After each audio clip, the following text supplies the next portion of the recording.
लाइनें मैंने ली है ना वो सिर्फ बोर्ड के बच्चों के लिए ली है, क्योंकि मैं चाहती हूँ कि तुम अपने सपनों को जियो। दी हुई क्वेश्चन हमारी क्या है, इंपॉर्टेंट है। मैंने सबसे ज्यादा देखिए बोर्ड में क्वेश्चन आते हुए, क्योंकि पास ना ज्ञान ज्यादा होता है ना, वो हर किसी बेफालतू की बात पर रिएक्ट नहीं करते। तो बोर्ड हर मुश्किल को चीर कर रख दूंगा, हर मुश्किल को चीर कर रख दूंगा जब अपने सपनों को जीऊंगा, जब अपने सपनों को जीऊंगा। ना हार मानूंगा न रुकूंगा, ना हार मानूंगा न रुकूंगा, मैं खुद को खुद से ही जीत लूंगा, मैं खुद को खुद से ही जीत लूंगा। वेलकम, राम राम, सत श्री अकाल। दिस इज अवर चैनल रसायन fusion, this is our batch संग्राम। ये संग्राम केमिस्ट्री के नाम।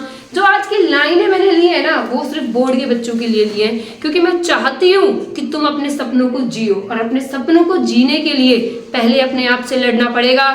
अपने कंफर्ट जोन को छोड़ो, आगे बढ़ो।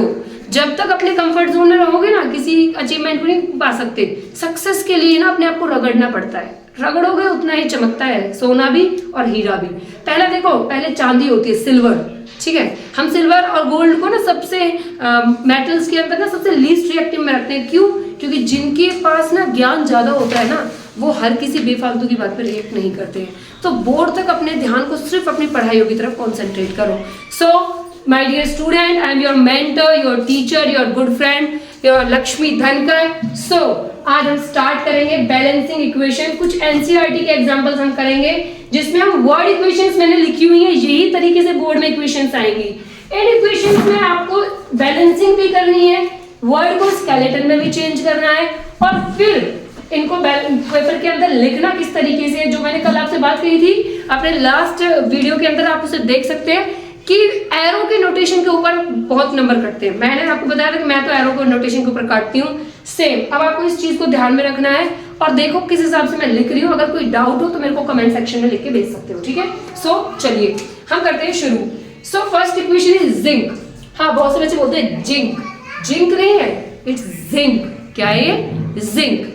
जिंक आप ना बोलते हो ना वैसे जिंक, जिंक को बुरा लग जाएगा, ठीक है।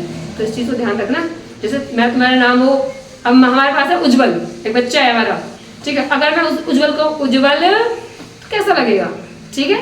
सो जिंक है, जिंक नहीं है, क्या है? जिंक, ठीक है। जिंक प्लस वाटर क्या देता है? Zinc oxide plus hydrogen gas. क्या देगा? प्लस में हाइड्रोजन गैस। तो आपको ये चीज भी ध्यान रखनी है। कभी कभी क्वेश्चंस ना ऐसे पूछ लेती है, यहाँ पर आपको छोड़ देंगे कि यहाँ फिलअप करो। अब जैसे मुझे पता है कि जिंक प्लस वाटर जब कंबाइन होते हैं तो क्या बनाते हैं? जिंक ऑक्साइड, और साथ के साथ क्या बनाएंगे? हाइड्रोजन। अब हाइड्रोजन किस फॉर्म में निकलता है? गैस की फॉर्म में। किस फॉर्म में निकलेगा? गैस की फॉर्म में, ठीक है। चलिए तो देखिए, जिंक की हम बात कर रहे हैं। Zinc plus water it gives zinc oxide plus hydrogen. Zinc का सिंबल क्या है मेरे प्यारे बच्चों, बताइए मुझे। और ये इंपॉर्टेंट है, इस पे मैं स्टार मार्क कर रही हूँ ना, it's mean it is important. तो जिंक क्या हो गया? ZN, Z capital N small. ये बिल्कुल बेसिक समझा रही हूँ, बाद में मत कहना कि मैम ये नहीं समझाया आपने। प्लस वाटर का फॉर्मूला क्या है? सुनाई नहीं दिया मुझे? H2O, वेरी गुड, ठीक है। तो अब आपका क्या बनेगा? Zinc oxide ZnO plus H2 hydrogen, ठीक है। कल हाइड्रोजन का लास्ट टॉपिक में हम बता चुके थे कि H2 को, H2 है जो हमारा, उसको एक साथ क्यों लिखते हैं हम? H क्यों नहीं लिखते? Due to their stability, valency की वजह से। आउटर मोस्ट इलेक्ट्रॉन में एक इलेक्ट्रॉन होने के लिए वो दूसरे इलेक्ट्रॉन मतलब दूसरे हाइड्रोजन के इलेक्ट्रॉन से जाके कंबाइन कर लेता है और किस फॉर्म में स्टेबल रहता है? H2 की फॉर्म। ओके, सो अब यहाँ पर हम बैलेंसिंग कर सकते हैं इसकी।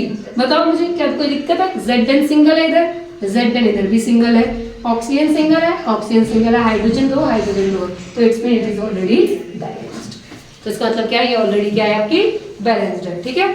So hydrogen plus chlorine gives hydrogen chloride. अच्छा बताओ, हाइड्रोजन क्लोराइड को और क्या कहते हैं? बताओ। HCl, good. और क्या कहते हैं? Mineral acid. क्या बोलते हैं इसे? Mineral acid. तो इसको ना ब्रैकेट में लिख सकते हो अपने शॉर्ट नोट्स के अंदर कि इसको किस नाम से जाना जाता है? मिनरल एसिड के नाम से, ठीक है। आपके लिए क्वेश्चन ये है कि अगर मिनरल एसिड है तो कोई एक ऐसे एसिड का नाम बताओ जो बहुत हाईली एसिडिक है HCl के सिवा। HCl का तो पता है हाईली एसिड है, और एसिड किस फॉर्म में मिलते हैं ये भी मुझे बताना है। एसिड कितनी फॉर्म्स में होते हैं और किस फॉर्म का एसिड हम लैब के अंदर यूज कर रहे हैं। ये आपके लिए इस बार क्वेश्चन छोड़ के जा रही हूँ, मुझे होमवर्क भी चाहिए क्योंकि बिना होमवर्क की पढ़ाई नहीं होती है। ठीक है, सो चलिए हाइड्रोजन हम करते हैं H2 plus chlorine Cl, it gives hydrogen chloride HCl।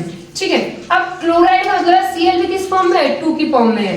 अब यहाँ पर हम बैलेंसिंग देखते हैं। सबसे पहले H2 plus Cl, it gives HCl। तो हाइड्रोजन 2 है, लेकिन यहाँ हाइड्रोजन सिंगल है तो मैं हाइड्रोजन को 2 कर सकती हूँ। अब यहाँ पर आती है कि मैम जो ये H है यहाँ 2 हम क्यों नहीं लिख सकते Cl के साथ। तो मेरे प्यारे बच्चों, क्लोरीन का एटॉमिक नंबर जो होता है ना वो होता है 17। कितना होता है, 17। उसके आउटरमोस्ट शेल में 1 इलेक्ट्रॉन की जरूरत है अपने आप को क्या करने के लिए, स्टेबल। ठीक है, अब अगर 2 हाइड्रोजन मिलेंगे तो क्लोरीन क्या रह जाएगा, अकेला। तो 1 इलेक्ट्रॉन उसको क्या रह जाएगा, वेकेंट हाइड्रोजन का। तो आपको क्या चाहिए, यहाँ पर आपको 1 हाइड्रोजन के साथ क्या मिल सकता है, 1 क्लोरीन। तो अब तो ये सही है, लेकिन यहाँ पर हाइड्रोजन कितने हैं हमारे, 2। तो हमें कितने हाइड्रोजन करने पड़ेंगे। दूसरी बात, कभी जब मैं यहाँ 2 लिखूंगी तो मुझे क्लोरीन भी 2। तो ये बैरियम क्लोराइड का सिंबल क्या है, Ba, क्लोराइड का Cl2, एल्युमिनियम सल्फेट Al2SO4 का होल थ्राइस। क्योंकि 2 एल्युमिनियम 1 सल्फेट को जब 3 सल्फेट की फॉर्म लगेगी तब जाके एक एल्युमिनियम को क्या कर पाएंगे, बैलेंस या स्टेबल कर पाएंगे। नाउ इट बिकम, ये क्या हो जाती है, BaSO4 और क्या बन जाएगी, एल्युमिनियम क्लोराइड। इसको बोलते हैं हम, क्या बोलते हैं, डबल डिस्प्लेसमेंट रिएक्शन। क्या बोलते हैं, डबल डिस्प्लेसमेंट। और ध्यान रखना ये इंपॉर्टेंट है, ये सबसे ज्यादा आती है हमारी जिंक वाली, ऑलरेडी कर ये तीनों इक्वेशंस हमारी क्या है, इंपॉर्टेंट है। मैंने सबसे ज्यादा देखिए बोर्ड में इक्वेशंस आती हुई। ठीक है, तो यहाँ पर जो Ba, अब देखो हम बैलेंसिंग करेंगे, Ba सिंगल है, SO4 कितना है, 3 है। कितना है, 3। अब आप मेरे को बताओ अपनी कमेंट में कि मुझे इसमें क्या बैलेंस करना चाहिए। अपनी कमेंट में मेरे पास भेजो कि इस इक्वेशन को हम कैसे बैलेंस करें। So like and subscribe our channel. हंसते रहिए, पढ़ते रहिए, समझदारी दिखाइए। आई am your mentor, your friend Lakshmi धनकर।